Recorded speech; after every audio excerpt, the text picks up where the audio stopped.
ask your customer what value is for them. Because that is also one of the biggest pitfalls I forgot earlier. People assume that they know what a customer wants and values. If you've never asked them, please do that tomorrow. Please send out a survey asking your customers for it. Interview your salespeople, your whomever sold it to them in the first place, but figure that out. Welcome to the Snack Break, where leaders in the post-sales like implementation, support, account management, and customer success are going to talk about growth and retention. Make sure to tune in, grab a coffee, and listen to this episode.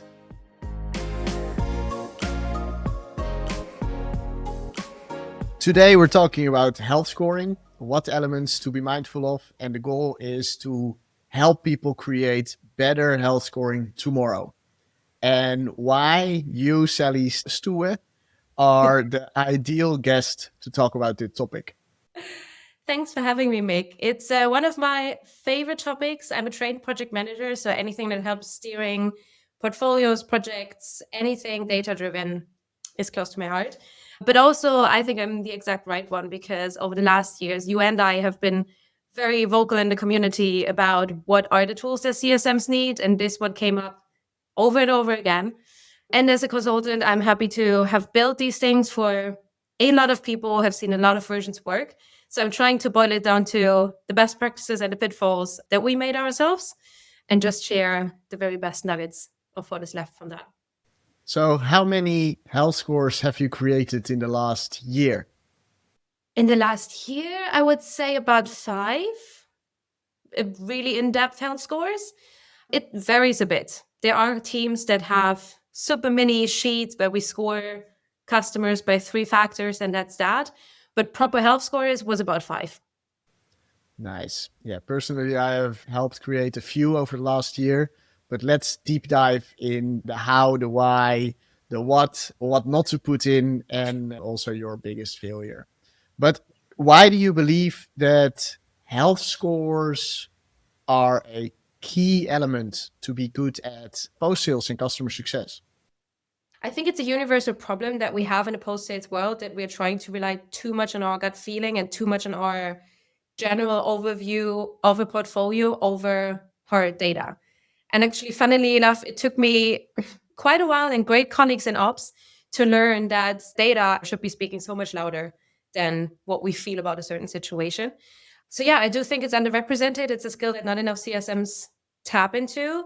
And if you've built it right, it's such a game changer. And I've seen CSMs with tens and up to hundreds of accounts that they suddenly get an overview for. They come to work, they see their overview, and it's not overwhelming. It doesn't feel like I have to touch 120 customers in the same day in order to make a good job, but I can really focus on where's the house on fire and where's it particularly healthy so that I can go for upsells, expansions, whatever.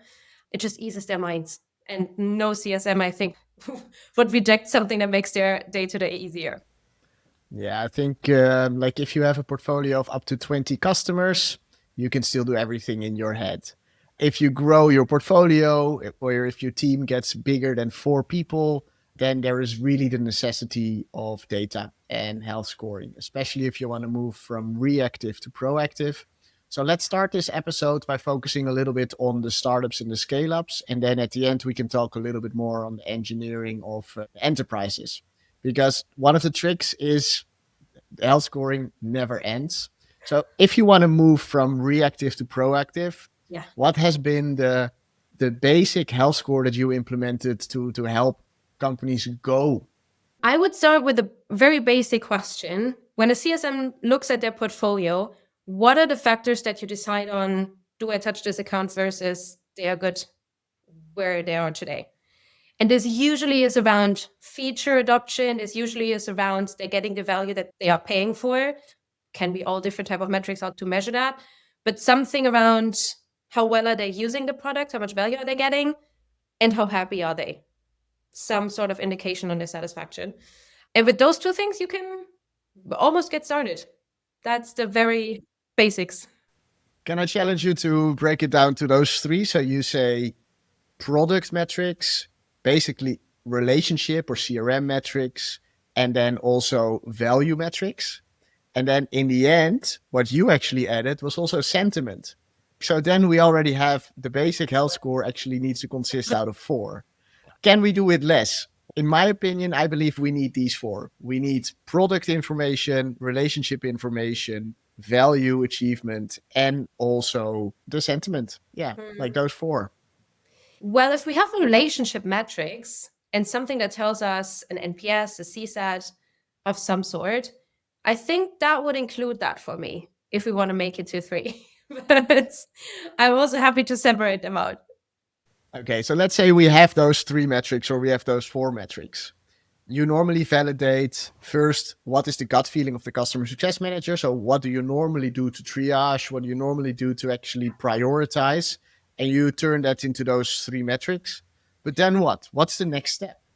That's the starting point. It's the essentially first brainstorm, I would say. The next step, and I'm going to repeat myself today a lot, has to be data. Because the thing is, sometimes CSMs have the feeling that this certain feature is our stickiest and it's the most important, or that they log in frequently is the most important thing of them all. But then when you double check that and you actually look at, for example, the churn cases of the last, I don't know, 3 months, 6 months or something, how was their lock-in rate? And half of them have been frequently logging in, then that's not an indicator for whether that customer was healthy or not because they ended up churning. So it's more digging into that data and figuring out, are these things, in hindsight, actually predictive of customer health or not? And do they match with when we ask the customer? So, step 1, you need to start with your gut. Step 2 is have a basic. And then step 3 is actually validate your assumption towards your historic data. Yep. I think a lot of people actually try to over-engineer their first health score and they don't measure their first version to the historic data. So I hope if you're listening, make sure that you follow these 4 steps. But let's say you go to the next step. So you have done all that and there is a correlation between your health score and your historic churn and expansion. What would you do next? I mean, we only talked about the factors in and of themselves so far. Let's just say we say they produced a certain types of report that your product is delivering value through, right? Then we say the frequency that they deliver this report is important. Yes. But how many are good? Is it good if we produce one every day? If every user produces one every day? If there's a certain sum over a certain period of time? What exactly are we measuring? So next to each metrics needs to be put the scale for what is healthy, green, what is okay, orange, and what is actually concerning, red. So that we have a scale for each of these. Some are very straightforward. If we think about NPS, customer satisfaction, we talked about it in the beginning, then it's pretty clear. Green is promoters, orange is neutrals, red is detractors. But for all the other things, we kind of have to figure out ourselves what is actually on average a good rate. Is it a benchmark that we put in each segment? Is it a benchmark across our whole portfolio? Can be all different cases, but we need a scale for each metric. Okay, and if you focus on the startups for now, like that are just a little bit afraid, because I've also heard that, yeah, but in the end, all my green customers churn. Like it's a very common objection. Like, like especially if founders would say, like, yeah, okay, but I've just heard and I've just read another story that most of your green customers are the churning customers. So, what do you do with when such an objection comes in? I would probably question, do we have the right factors initially put into the health score? Because if those customers still churn, they were not healthy. There must be something else that must have driven this. For example, a lot of people are concerned at the moment because there's lots of strategic changes happening, right? People or companies are being bought, companies are being restructured. Suddenly the team that was using my tool is not around anymore. So it could also be that in those very specific cases where product usage and stuff like that is not super helpful, something like, do we have a good champion or a stakeholder map in place? Is our champion still stable in seat? Is our decision maker reliable and opening emails, frequently interacting? Those could be factors that we should put into the health score over some of the more straightforward product metrics. But yeah, a health score, and I'm sure we're going to talk about some pitfalls later on, a health score that doesn't indicate whether somebody churns or not, and not helpful. Then it's not properly built. So, like, I think this is one of the things that scares me the most. So we have a basic version of health scores, but also you can over engineer it very Yep. quickly. You can add stuff, and it becomes a complex mess at one Mm. stage. So I think what I want to recommend people is start, keep it simple. Don't go all in on putting every variable into your health score, because there's also still needs to be some room for interpretation of your customer Of course. professional, like your CSM. But what do you see happening with your customers when they are at enterprise stage? So they're fully mature. Because what I see often when we come in, we actually try to scale down their health score and simplify again because it's over engineered. That does happen a lot.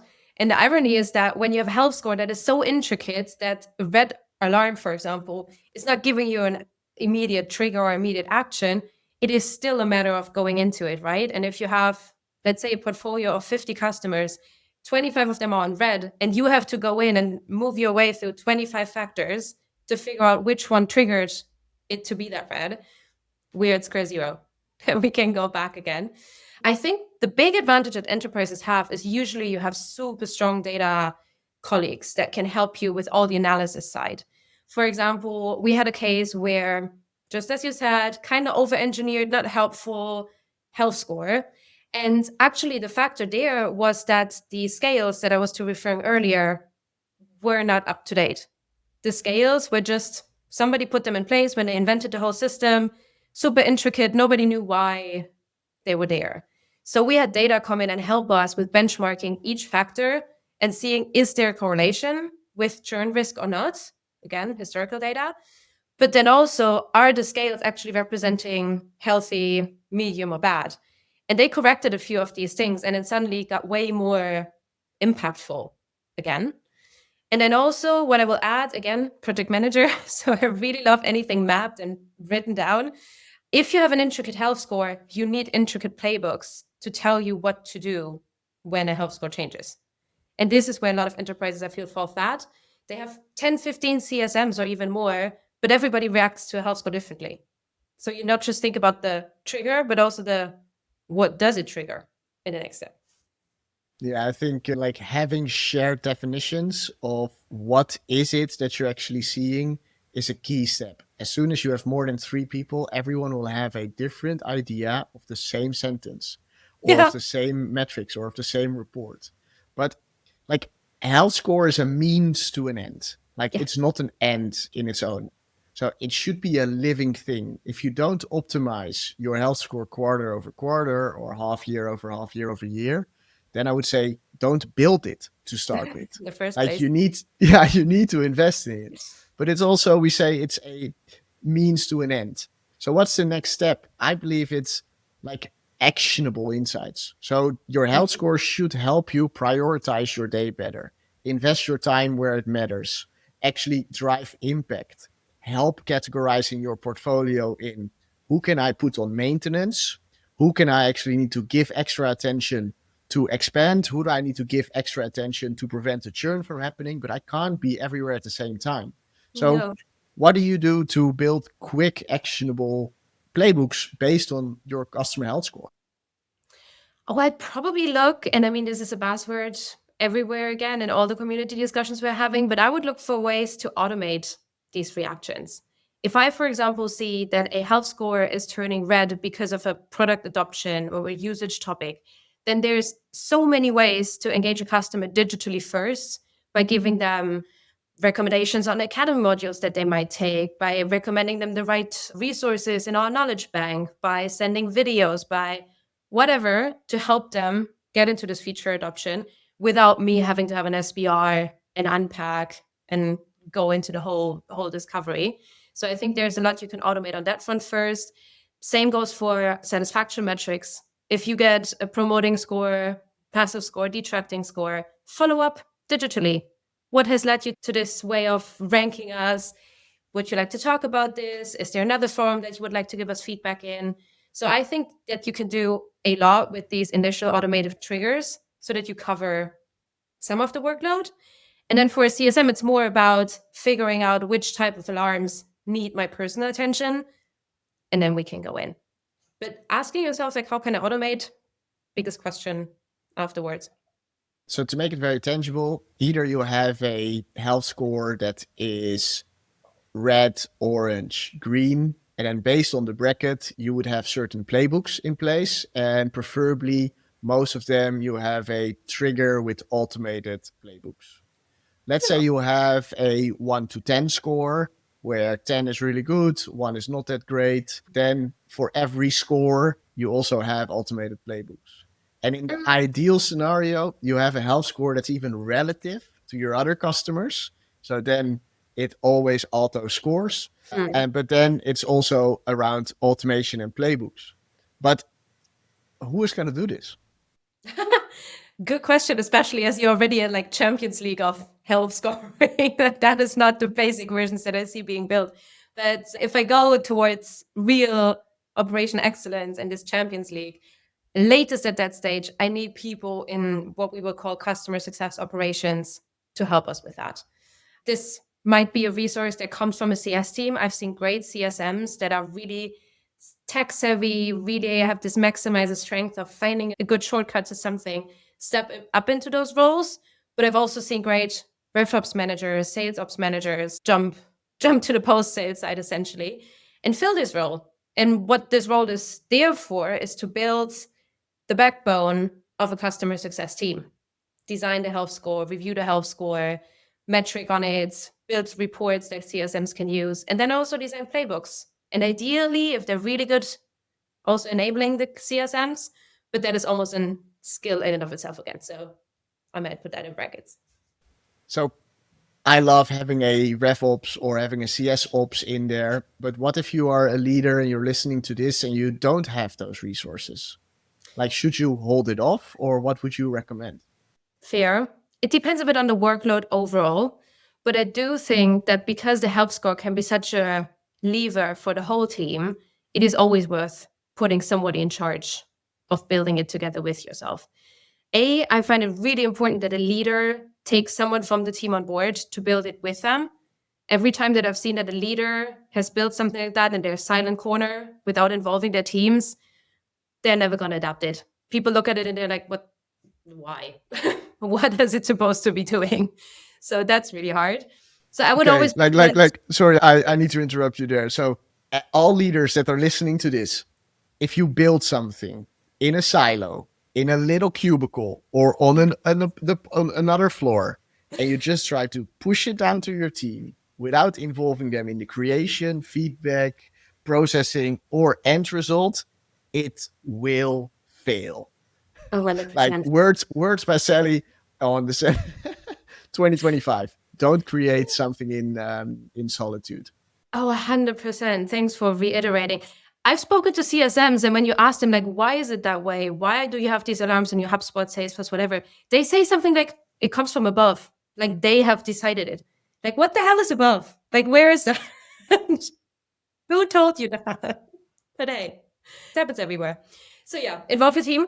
And second tip, what we love to do is look at team members' skills and strengths in order to decide who's a good fit for this special mission, if you like. We like to work with something called Clifton Strengths that assesses your way of working, but there's all different types of assessments that you can do on the strength side. And you'll pretty quickly figure out there's people on your team that are really relationship strong, negotiating strong, good communicators. Leave them with their strategic portfolios and don't bother them with ops stuff because they're really good at what they're doing. But you'll have people that have, as I said, maximizes strengths, innovative interest, are tech savvy, are curious about finding smarter ways of doing things. And those are the people that I would bring into one of these projects and say, hey, you have the strengths that it takes. Maybe you even have a data background. Fantastic if they do. If not, this is a transferable skill, so that's okay. But bring those people into that project. And then maybe over time you can build them up to be a CS ops. Maybe they're a subject matter expert while being a CSM. Also okay. Okay. Like, I love it. So in the end, if I summarize our learnings for how to build a health score, start today. Don't wait with your first version. Make sure that you correlate your actual historic data with your health score. Otherwise, you're still flying blind. Make sure that you identify and weigh key metrics So the relationship data, the product data, the value data, and maybe a little bit sentiment. We're not completely aligned there. And then actually create clear playbooks on based what you want to do based on those scores. Okay, this works on textbook, but Yeah. how have we seen it fail?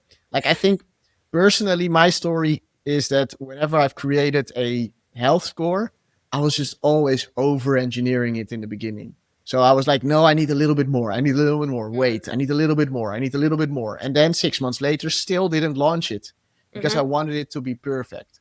I've seen it at multiple companies now. Sometimes if you're only 3 years old or less than 3 years old, you don't have the historic data that you need to maybe correlate, but you do need to start because Yep. your goal is to build towards predictable post-sales motions. Your goal is to have actionable playbooks based on health and triggers.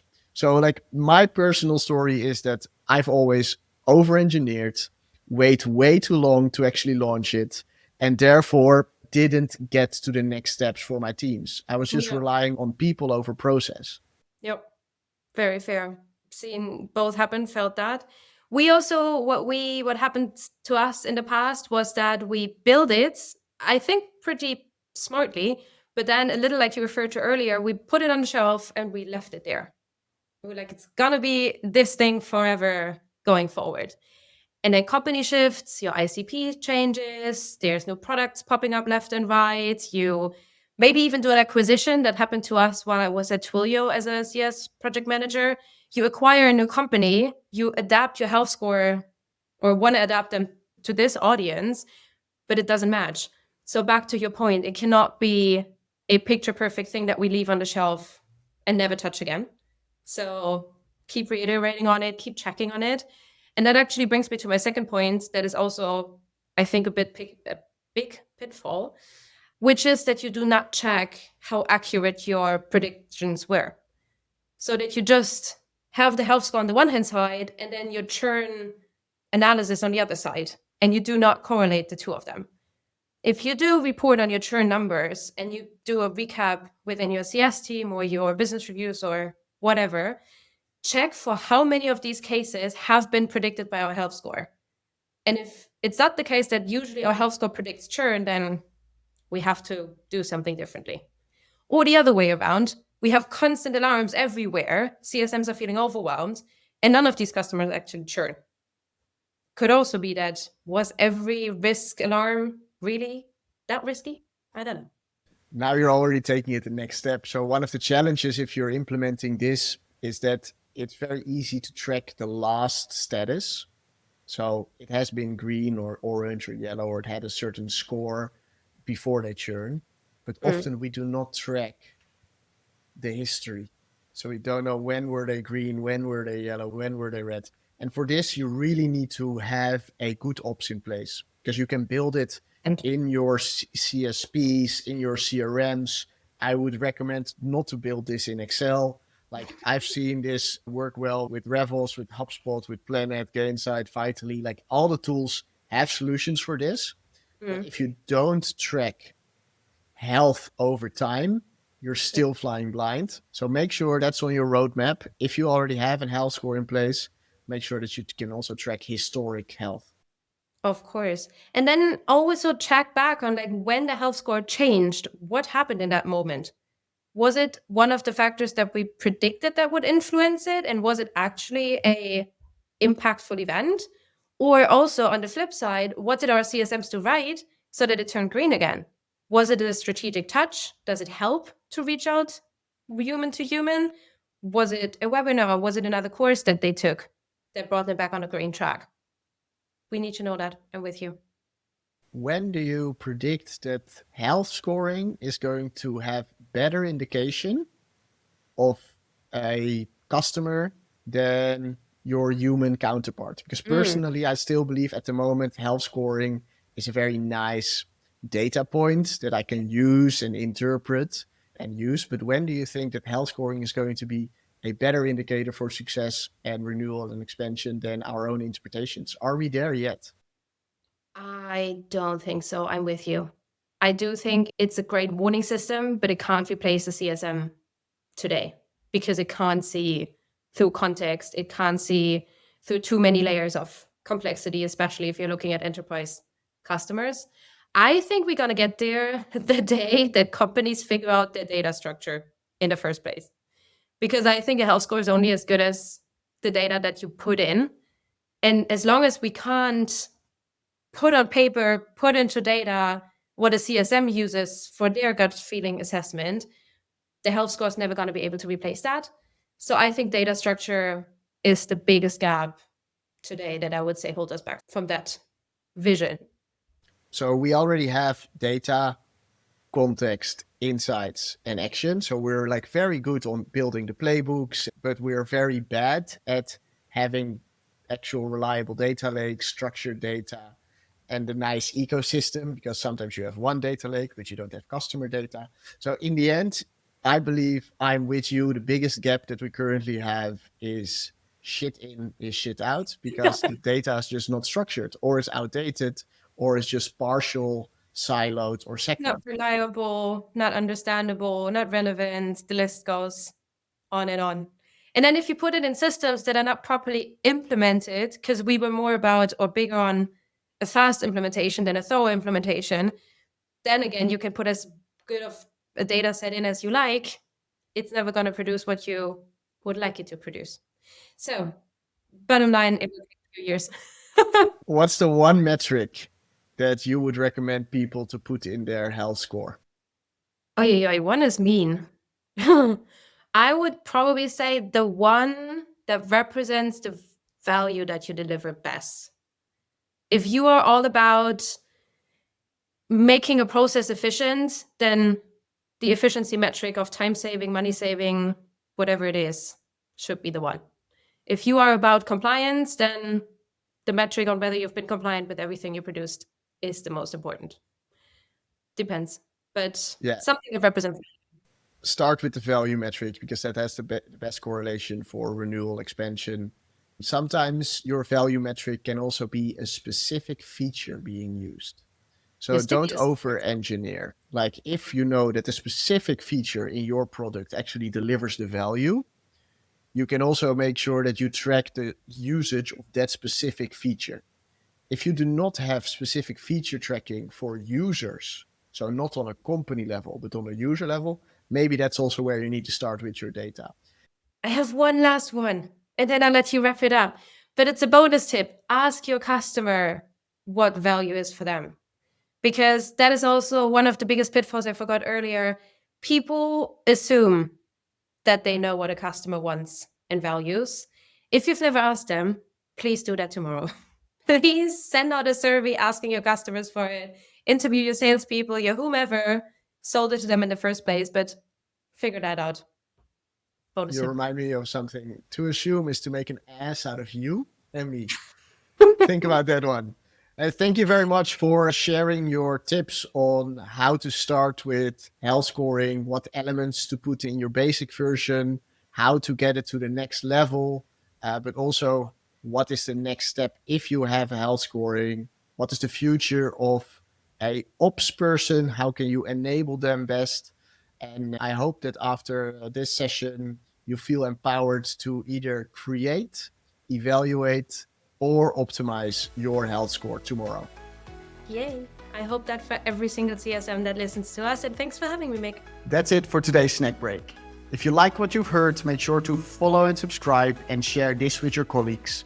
We hope you'll join one of our events in Europe's biggest tech cities. Make sure to follow the CS Snack event page and let's learn together.